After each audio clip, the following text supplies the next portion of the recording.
집회 시간이 들쑥날쑥해서 미안해 우리 시애들한테. 그런데 여기 사정이 그래. 장사라는 걸 벌려놓으면 뭐 손님이 왕이지 뭐 주인이 하자는 대로 안 하니까 이해를 해주시기 바랍니다. 자, 집회 자료의 그 3번 자료죠. 지금 나누는 말씀이 2페이지 상단부부터 바로 들어갑니다. 지금 주님께서 말씀하실 때 심판날을 말씀하셨고 이스라엘의 모든 동네를 다 다니지 못하여 인자가 오리라 이런 말씀을 하셨기 때문에 또 주님이 그 말씀을 요약해서 그날에는 이런 표현을 하셨기 때문에 하나님이 정하신 때와 기한이라는 것이 있다라는 말씀을 나누는 중이에요. 그런데 주님이 인자가 다시 오리라 라고 말씀하신 건 현재 와가지고 인자로 와서 하시는 말씀인데 다시 오리라 했으니까 또 온다는 말이잖아요. 그런데 영으로 오시는 면이 있고 구원 얻을 충만한 수가 차면 역사상으로 심판날이라고 한 것처럼 심판하러 오시는 주님도 있다. 이 주님이 오신다고 하는 말에 대해서 이해를 살펴보느라고 말씀을 나누는 중이에요.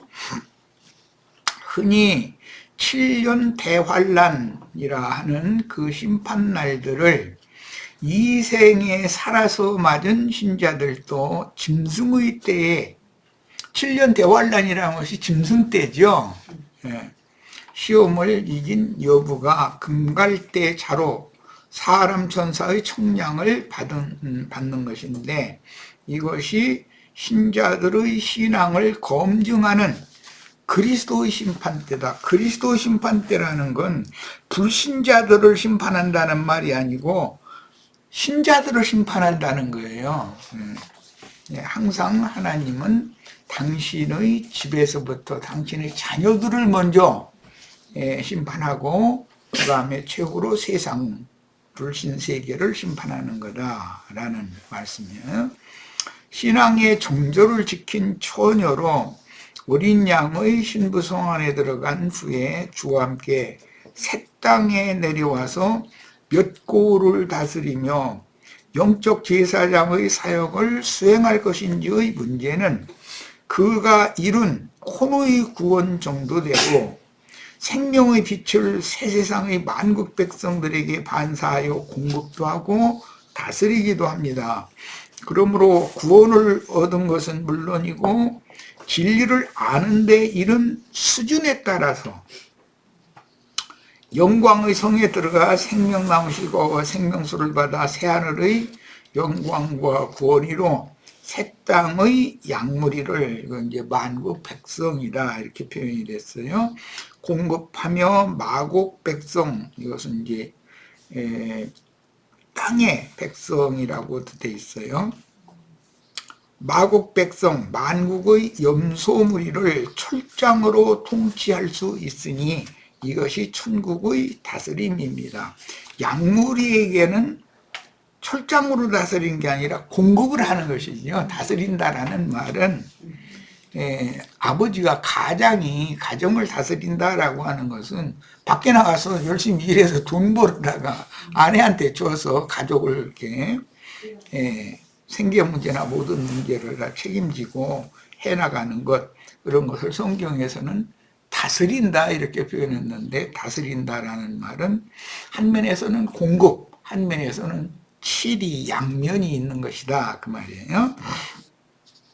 이 이른 자들에게 주시는 상은 하늘과 땅의 모든 권위를 부여받은 영광의 면류관, 의의 면류관, 자랑의 면류관, 생명의 면류관 등등으로 기록이 되어 있고 벌은 영원한 심판이 아닌 벌을 받는다고도 되어 있는데 이것은 믿는 자들이 받을 벌이라고 하는 것은 생명의 세계인 거룩한 성 새 예루살렘에 들어가지 못하고 바깥 어둠에 버려둠을 당하는 상태.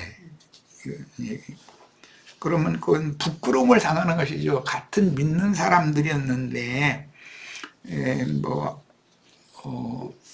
학교 같은 데서도 보면 이제 뭐 분기마다 또는 매 연말마다 학생들 전체를 이렇게 공부를 시키고 시험을 치른 후에 잘한 사람에게는 상을 주고 못한 사람은 상을 못 받는 사람은 상 받는 사람 박수나 쳐주고 있어야 되잖아요. 그럼 부끄럼 당하는 거죠, 그게. 그런데 이제 특히 학생들만 있는 장소에서 그런 상을 주는 어떤 의식을 행한다면 큰 문제가 아닌데 부모님들이 다 와서 지켜보는 가운데에서 누구는 상 받고 누구는 상 받는 사람 박수나 쳐주고 있으면 부모님들이 좀 자랑스럽지는 않지요. 자기 자식 때문에 좀 뭐 마음이 편치가 않죠. 아무래도 뭐 기쁘지는 않겠죠. 그런 것이다. 영광의 성 바깥 어두운 데로 쫓겨나 슬피 울며 이를 갈 수밖에 없는 수치를 당하는 경륜적인 징계다. 이것은 그러니까 가정에서도 자기 자식을 훈육을 할 때 칭찬만 해서는 안 되는 것이죠. 훈육을 할 때는 정확하게 훈육을 해야 되는 것이죠. 이제 구약 성경에는 자기 자식을 초달을 해야 된다 이제 이렇게 표현을 했는데 요즘에는 그 자식을 이렇게 옹냐옹냐 떠받드는 그러고 그 자식의 입장에서만 어떤 권리를 주장할 수 있게 또는 학생의 입장에서만 일방적으로 권리를 주장할 수 있게 법을 지금 잘못 만들어 놔가지고 뭐 내가 듣기로는 지금은 그러는 일이 있는지는 몰라도 뭐 학생들이 선생님을 막 멸시하고 심지어 주먹질까지 하고 이제 이런다는 말을 들었어요. 그건 있을 수 없는 일인 거예요. 양면을 공급도 선생님은 잘 가르치기도 해야 되지만 아이의 품행이 잘못되고 벗어나가고 있고 그러면은 부모님한테 연락을 해야 되는 거고 부모님 누가 상의를 해서 부모님이 뭐 우리가 이제 자식 교육을 제대로 못하는 거 미안하다고 선생님한테 맡겼으니까 잘 좀 다스려 달라고 뭐 가끔은 매질도 좀 하셔도 된다고 당연히 부모는 그렇게 하라고 하죠. 그러면 스승이 자기 제자를 예를 들어서 매로 다스릴 때 무슨 분심을 품고 누구를 미워해서 그러는 것이 아니고 엄격하게 뭘 잘못됐는지를 깨닫도록 훈육하는 그런 문제라면 예를 들어서 회초리로 뭐 손바닥이나 뭐 종아리를 한두 대 이렇게 그 가격을 한다고 해가지고 그게 학생의 뭐 무슨 뭐라고 그러는 거 학습권이라고 하는 건가 교권은 선생님이 갖는 거지. 그런 것을 배반하는 건 아니잖아요. 부모가 자기 자식이 빗나가고 잘못됐을 때 불러다 놓고 어묵에 타일러서 엄마가는 소리만 크게 질르지 효과가 안 나오잖아요. 그럼 아버지가 딱 불러 세워가지고서 예를 들어서 엄마가 너 손바닥 내밀어 그러면 손바닥 안 내밀죠.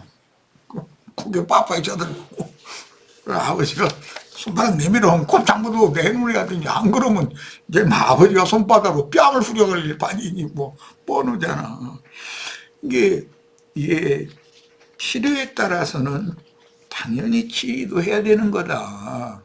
그런 면에서 보면 믿는 이들을 공급만 일방적으로 하는 게 아니라 그런 치리를 한다라는 것은 교육의 일환이라는 거예요. 그것도 그게 다스림이다 이거예요. 그러니까 양면을 잘 이해를 해야 됩니다. 그런데 이제 영적인 신앙생활에서 보면 좀 우직하고 자기의 원하는 대로 육신의 생각을 따라서 막 나가는 그런 하나님의 자녀 믿는 자들을 하나님이 다스리는 것을 보면 여러 방면이 있지만 제일 쉬운 것은 생계 문제로 고통을 받게 하는 것이죠. 사람이 이제 함부로 방자해 되지 못하게 하려고 이제 하는 일인데 생계 문제로 고통을 주어도 계속 안 듣는다. 자기 멋대로 하려고 그런다. 특히 교만해져 가지고 함부로 행한다. 그러면은 그런 성품을 하나님이 아시기 때문에 그걸 꺾어놔야 되잖아요.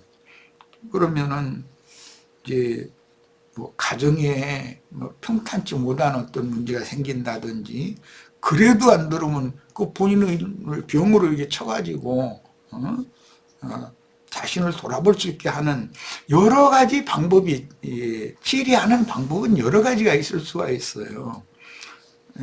그러므로 우리 지체들은 제일 모범적인 그리스도인이 된다라는 말은 세상에서도 무난하게 생계 문제나 다른 여러 가지 자식의 문제나 부부의 문제나 가정의 문제 등 복잡한 이런 문제들이 매사가다 무난하게 넘어가면서 신앙생활도 잘하면 뭐 그보다 더 준 일은 없죠. 최상이죠. 그런데 어떤 것이 약간 부족할지라도 제일 중요한 것은 돌이키는 것이다라는 거예요. 아버지가 자식을 훈육하는데 자식 죽으라고 초달하는 아버지가 어디가 있어. 돌이키라는 말이지. 정도로 가라. 넌 빗나간 길로 나가지 말라, 이런 말이지. 그런데 사람은 하나님과 그런 깊은 대화를 하는 것이 훈련이 잘 안 돼 있기 때문에 자신의 인생에서 여러 가지의 문제들이 반복되고, 또 다른 사람 같지 않게 이상하게 힘든 인생을 계속해서 점점 더 힘들게 살 수밖에 없게 되고, 그러면 하나님께서 나를 지금 징계하고 계신다라는 것을 깨달아야 된다는 거예요. 그러면은 돌이켜야 되는 거죠. 그러면 하나님은 해결하는 대책도 당연히 있죠. 곁들여서 뭐 최근에 내가 어떤 그 유튜브 방송을 이렇게 보다 보니까 우리나라 현실에서 어떤 군대의 그 장군들은 모든 책임은 나한테 있으니까 나의 부하들은 좀 선처해달라고, 용서해달라고, 이런 사람이 있고, 국가의 최고 지도자였던 사람, 자기가 부리던 장군들인데 나는 책임이 없고 저 사람들이 잘못했다고 이러고 재판소에서 이르고 있다는 거예요. 아니, 무슨 누구 아버지가 자기 자식이 뭔가 잘못이 있어 문제가 있으면 고개 푹 숙이고 내 자식의 잘못은 곧 내 잘못이다 이렇게 해야 정상이지. 자기 그 잘못은 걔가 그랬으니까 걔가 문제라고 하고 자기는 책임 안 지려고 그러면 그게 무슨 지도자냐 이러고 그 논평에 나왔길래, 야, 세상에서도 이런 건 다 아는구나. 그런데 우리가 인생사에서도 참 배울 점이 많다라는 걸 난 오늘 그 방송 뭐라고 그러나, 비평이라고 그러나, 그걸 잘 유심히 들었어요. 어디든지 어떤 직책을 맡으면 거기에 대해서 권리만 있는 것이 아니라 당연히 책임을 지는 거예요. 책임질 줄 모르고 권리만 주장하려고 그러면 그게 김정은보다 더한 놈이지. 그게 뭐야 도대체. 어떤 문제가 있으면 자기가 당연히 책임져야 되는 거예요. 가정이면 가정이 책임져야 되고, 자기 아내한테 밀든지 뭐 새끼들한테 밀든지, 그럼 그게 무슨 놈의 가장이요. 그게 아내나 자식들의 잘못은 다 자기가 짊어지고 해결을 해야 되는 거, 그건 너무 당연한 거 아니에요. 그런 것 등을 신앙생활에서 자꾸 가르치고 주지를 시켜서 그가 사회에 빛이 될 수 있는 사람으로 길러내는 게 신앙교육 목양의 목적이잖아요. 이건 당연한 거예요. 매사에 책임은 회피하려고 그러고 권리만 주장하려고 그러면 그게 무슨 지금 박정희나 뭐 전두환이도 아니고, 그건 말도 안 되는 짓이에요. 그거는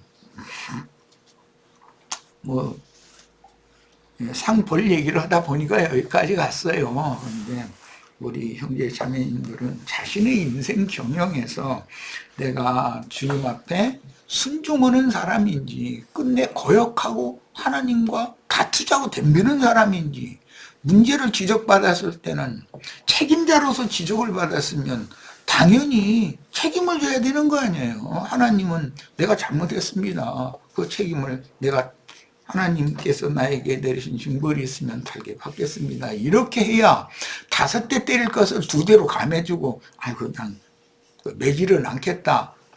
훈방도 해줄 수도 있고, 여러 가지 방법이 있을 거 아니야. 우리는 신앙생활에서도 이런 것을 꼭 배워야 되겠다. 자, 상이라는 것은 이제 대가, 보상 그런 뜻인데, 품삯이라는 말로도 번역이 될 수가 있죠. 삭시다. 어떤 일하는 대가라는 말이니까. 그러니까 신앙생활을 어떻게 한 결과에 대해서 상 혹은 벌을 준다는 거예요. 그런데 누구는, 불신자의 경우는 심판을 한다고 돼 있지 벌 준다고 돼 있지가 않단 말이에요. 징계한다고 돼 있지 않다. 이것은 하나님의 자녀들을 훈육하는 데 사용되는 용어다 이거예요. 부모가 자식을 교육하는 것은 심판한다고 하면 자식을 심판하는 부모가 어디가 있어. 징계를 하는 것이죠. 훈육의 문제죠. 자, 지상의 모든 교계에서 이긴 자들만을 빼내어 심판권을 부여하여 12지파와 신자들을 판단하는 권위를 맡기시는데, 이 권위를 맡은 자들은 책임감이 강한 사람이다. 책임질 줄 모르는 사람한테 이런 권위를 맡기면 안 되는 것이죠. 자기 권리 주장만 하려고 그러고, 상황이 됐을 때 책임을 안 지려고 그러면, 그러면 어떻게 세상 나라를 경영할 수 없는 것처럼 하나님 나라도 마찬가지다. 자기의 어떤 맡은 사명에 대해서 책임질 줄 아는 사람이나 하나님이 등용해서 쓰실 수가 있다. 이것은 그것은 일반적인 상식이죠, 이게. 그 다음에 오는 새 시대의 새 땅에는 신보성에 있는 생명나무 실과와 잎사귀 그리고 생명수를 받아와서 자기에게 맡겨진 만국 백성들에게 공급해야 할 약물이가 있다. 이 공급하는 것은 책임지는 것이잖아요. 가장이 밖에 나가서 가족의 생계를 위해서 열심히 일을 해서 책임지고 뭔가를 벌어다 아내의 손에 주어야 가족을 살려낼 수 있을 거 아니에요. 그런데 일은 하려고 비실비실 놀러나다니고 그래가면서 하면은 그럼 무책임한 인간이잖아. 그런 인간하고는 못 사는 거예요. 어떤 아내는 남편이 무책임하면 그 사람은 어떻게 살겠어. 자식이 불행해지는 거 아니에요. 무책임한 가장 때문에. 이런 걸 우리는 일반 상식이다 이거. 이런 것은 누가 가르쳐 줄 필요도 없어요 사실은. 그런데 영혼도 마찬가지다. 목회자는 자기 영혼 책임지는 건 당연한 것이고, 자기에게 맡겨진 약물이의 영혼을 하나님 앞에서 자기가 책임지고, 하나님께서 어떤 약물이 어떤 문제를 지적하시면 자기 책임이지. 그거 걔가 영 말 안 들어서 그냥 그랬다고, 이건 말도 안 되는 거예요. 어떻게든지 훈육하고 달래고 깨닫게 하고 인치듯이 자꾸 교훈을 해야 될 사명이 있는 거잖아. 말 안 듣는다고 성질내고 자식한테 말 안 듣는다고 여러 같은 육적인 혈기를 부리고, 그건 부모가 아니죠. 자식의 훈육을 위해서는 부모로서의 마땅히 책임이 있는 것처럼 하나님 나라에서도 마찬가지다. 지금 사도들을 파송하시면서 주님께서 당부하시는 말씀 중에 나오기 때문에 보내심을 받은 사도들은 그마마는 사도의 구원이가 주어졌을 뿐 아니라 책임성이 부여된다는 거예요. 반드시. 그 얘기를 좀 강조하는 겁니다. 자, 그러므로 새 땅의 목회자들인 인맞은 12지파와 마곡 땅 또는 마국 땅의 왕인 곡 이렇게 번역에 나왔는데 에스겔서 등에 이렇게 돼 있죠. 그리고 계시록에도 이제 곡과 마곡의 전쟁 이런 말씀이 나왔어요. 그 마곡 땅이라는 것은 뭐 그 극한 북방 땅이라는 용어예요. 마곡 땅의 왕 고가 이렇게 말씀하실 때는 북방 왕이다 그런 말이에요. 그런 그 용어를 잘 이해를 하시길 바래요. 오늘날로 말하자면 뭐 북극 주위에 있는 그런 나라들이겠죠. 노르웨이, 스웨덴, 뭐 덴마크, 룩셈부르크 또는 구소련, 지금 러시아 뭐 등 이런 나라들이 북방 나라죠. 성경에는 이제 북방왕, 남방왕 이런 얘기가 많이 나와요. 그러니까 이런 용어를 나오면 이해를 먼저 하시길 바라요. 주님의 제사장 사역과 왕의 통치와 공급이 시천사들을 통해서 시행되고 수종천사들의 사역을 통해서 세상 나라는 주와 그 그리스도의 왕국이 실현되는 것이다. 세상 나라를 주와 그 그리스도의 나라로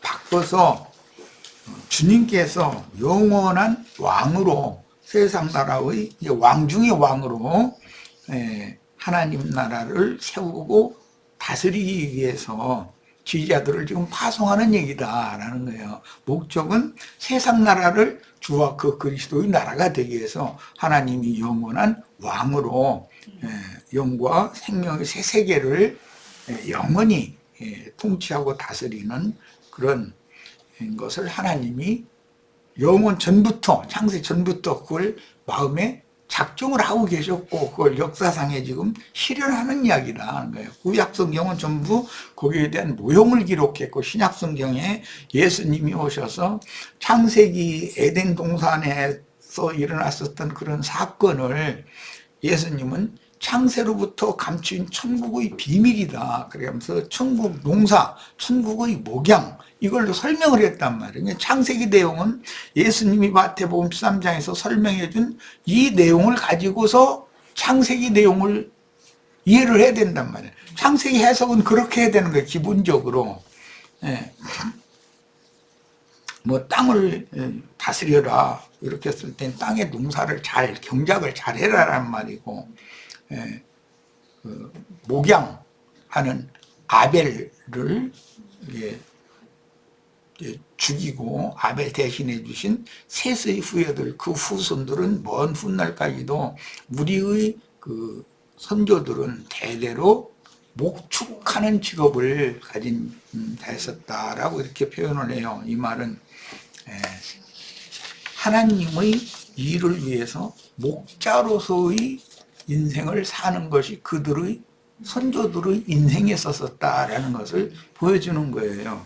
그러니까 세상 사람들은 세상에서 돈 벌어서 부자 되고 뭐 이렇게 한 세상 잘 살면 되지 그런 생각인데 성경이 나오는 하나님의 사람들은 이미 창세기에서부터 양무리를 얻어서 어떻게 목양을 잘해서 하나님의 그 뜻이 이루어지게 할 것인가 그것이 창세기에서부터의 기록이라는 거예요. 그러니까 그런 관점으로 성경을 해석할 줄 알아야지요. 예수님이 그렇게 말씀하셨으면 그거에 맞춰 성경을 해석해야 되는 거예요. 무슨 역사적인 일이니 뭐니 이렇게 해석하면 그게 안 맞는 것이죠. 그러다 보니까 뭐 지구가 나이가 6,000살이고 뭐 해 나이가 6,000살이고 뭐 별들 나이가 6,000살이고 뭐 이런 소리 해서 하면 그 되게 무식한 사람이 우리가 볼 때는 그게. 그런데 그 기독교계에서 뛴다 난다 하는 사람들이 신학박사라는 사람들이 한다 소리가 그렇게 무식한 소리만 해. 그럼 그게 말이 맞아요 그게. 하나님의 뜻은 창세로부터 세상 나라를 어떻게 전도를 통해서 하나님의 나라로 세우고 하나님만이 중물주로서 우주의 으뜸이고 머리가 되시는 분으로서 영생 복락을 누릴 자들에게 그 이제 그 시편에서는 그 극락세계라고 그랬는데, 극락의 하나님, 항상 기뻐하고 즐거워하고 행복한 그런 세계를 영원히 경영할 것인가. 이것이 성경의 그 기록된 목적인 것이지, 무슨 역사적으로 해가 첫날 창조됐는데, 그러니까 육천살이고, 지구도 그날 창조됐는데 육천살이고, 이런 얘기하면 이거는 말도 안 되는 소리예요. 그리고 인간이 지어진 것이 6,000년 전에 지었던 6,000살 먹었다고, 이런 식이면 그런 사람들하고 무슨 영적 대화를 하겠어요. 우리들은 주님의 말씀이 창세로부터 감춰져 있는 모든 천국에 관한 비밀을 예수님이 직접 오셔서 설명해 주러 오신 거잖아요. 자, 계시록 20장 4절로 6절 같이 봅니다. 또 내가 보좌들을 보니 거기 앉은 자들이 있어 심판하는 권세를 받았더라. 여기는 심판권을 얘기하고 있어요. 그냥 다스린다라는 말이 아니에요. 물론 큰 틀에서는 심판도 하나님의 통치에 들어가는 것이죠. 복을 주시는 것도 통치에 들어가고, 그 다음에 징계하는 것도 통치에 들어가요. 그러지만 하나님의 자녀들을 다스리는 문제는, 그것은 공급하고 징계해서 자식들을 올바르게 되라고 하는 문제인 것이고, 최후로 심판한다라는 말은 영원히 버린다라는 뜻이기 때문에 이건 개념이 다르다라는 말이에요. 또 내가 보니 예수를 증언함과 하나님의 말씀 때문에 목배임을 당한 자들의 영혼들과 또 짐승과 그의 우상에게 경배하지 아니하고 그들의 이마와 손에 그의 표를 받지 아니한 자들이, 이게 그의 표라는 건 짐승의 이름이나 그 표를 받는 얘기예요. 살아서 그리스도와 더불어 1000년 동안이라는 앞에 관사가 있어요. 그 1000년 동안 왕노릇하니 그 나머지 죽은 자들은 그 1000년이 차기까지 살지 못하더라. 이는 첫째 부활이라 그랬어요. 부활이라는 것도 첫째 부활이 있고 나중 부활이 있다라는 걸 이제 성경이 말하는 건데, 나중 부활은 그 첫째 부활, 제일 좋은 부활이 아니죠. 기왕이면 우리는 다 첫째 부활로 일어나서 상 받는 자의 부활에 참여를 해야 되겠어요. 이 첫째 부활에 참여하는 자들은 복이 있고, 복음이라고 하는 것이 사실은 궁극적으로는 첫째 부활에 참여하는 것이 완성이죠. 거룩하도다. 둘째 사망이 그들을 다스리는 권세가 없고, 여기 둘째 사망이라는 말은 창세기에서는 네가 정령 죽으리라 이렇게 했는데, 그 표현은 죽는다라는 히브리어 단어가 반복된 용어다. 내가 여러 번 설명했어요. 죽고 또 죽는다, 그런 말이에요. 이게 첫 번째는 육신의 몸이 죽는 건 누구나 다 죽는 일이지만, 둘째 사망에 들어가는 영원히 버림을 받는 말입니다. 다시는 구원의 여망이 없는, 빛의 세계로 나올 수 없는 그런 자들에게 최후로 내려지는 심판 선언의 말씀이니까 이해가 있으셔야 되겠어요. 그 유다서에 보면 죽고 또 죽는 나무 얘기 나오죠. 그게 이제 둘째 사망이에요. 몸만 죽는 게 아니라 그 속사람 영혼도 하나님께로부터, 은혜의 하나님께로부터, 생명의 하나님께로부터 완전히 단절되는 것을 의미하는 거예요. 그들을 다스리는 권세가 없고 도리어 그들이 하나님과 그리스도의 제사장이 되어 그 1000년 동안 그리스도와 더불어 왕노릇하리라 했어요.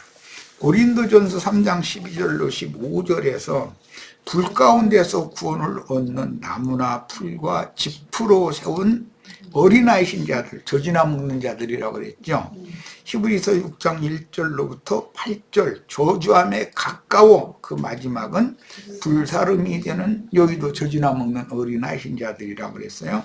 이런 신자들인데 장성하지 못한 어린아이신 자들은 심판을 받는 것이 아니라 징계를 당한다, 벌을 받는다라고 되어 있다는 거예요. 자, 그런 경우는 경륜적으로는 그 천년이 자기까지 영광의 성에 참여하지 못하고 바깥 어둠에 버려둠을 당한다고 돼 있어요. 영원한 심판을 받아서 둘째 사망 불못에 던져놓는다고 돼 있지가 않고, 이게 이제 믿는 이들도 누구는 상을 받고 누구는 벌을 받을 수 있다는 거예요. 이것은 그 신앙을 하나님의 심판대, 그리고 심판대에서 주님이 정확하게 그 판단을 내릴 거라는 거예요. 이것은 우리가 인간 나라에서도 학교 생활을 하면 자기가 공부 열심히 했으면 당연히 칭찬하고 다른 사람에게 이렇게 같이 이 아이처럼 공부를 열심히 해라는 뜻으로 상을 주는 걸 의식을 일부러 하는 거죠. 교장 선생님이 상을 주고, 이것은 다른 아이들도 분발하라는 뜻으로 하는 얘기죠.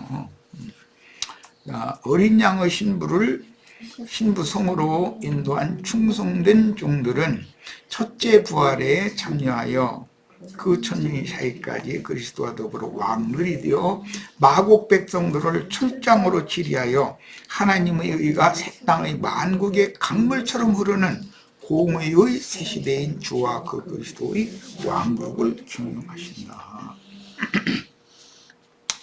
영원한 이런 하나님 아버지의 왕국을, 완전한 왕국을 단번에 세우는 것이 아니라 중간에 그 천년이라고 하는 이런 기간을 둔 것은 신앙생활을 잘한 사람에게는 그걸 상으로 받을 수가 있고, 잘 하지 못한 사람들은 바깥 어둠이라는 이제 인간 나라, 세상 나라에 버려둠을 당하기 때문에 부끄러움을 당할 수가 있다.